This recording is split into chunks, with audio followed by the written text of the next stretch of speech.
Hello mga kamix.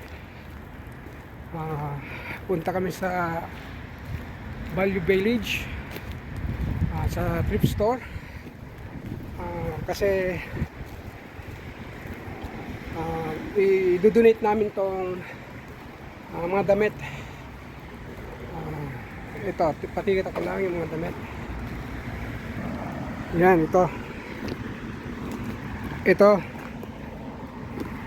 yan mga kamix, i-donate namin yun doon sa thrift store.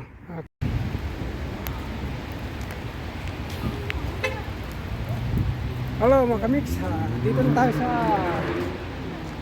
Value Village. Yan mga kamix, ito yan, Value Village. Dito tayo mga kamix. Medyo maulan dito mga kamix. Yan, ano pala, i-donate natin yung damit kasi medyo malaki sa akin. Dito yung sa loob. Dito mga kamix, dinudinit yung mga mga damit. Ayan. Okay, got it. Can I go home? Ayan, gamit.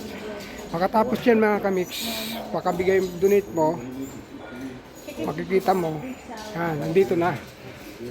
Ayan. Pero lalaban muna nila yan mga kamix, yan, nakaano na nila yan.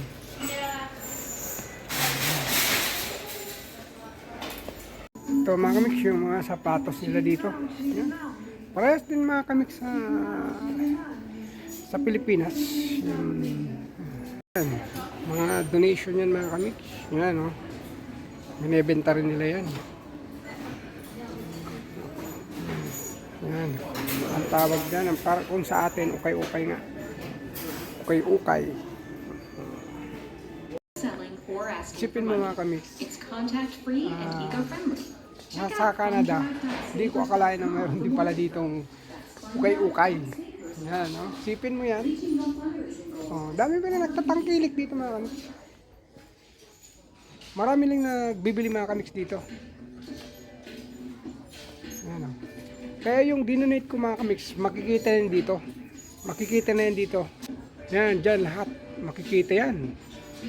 Dinonate ko. Pero kunti lang naman yung mga kamix na binigay kong damit. Kasi malaki nga sa akin matagal na sa bahay. Kaya binigay ko na lang. Kahit pa paano, nakatulong ka rin dito. Alay mo, yung bibili noon, masusuot na nila.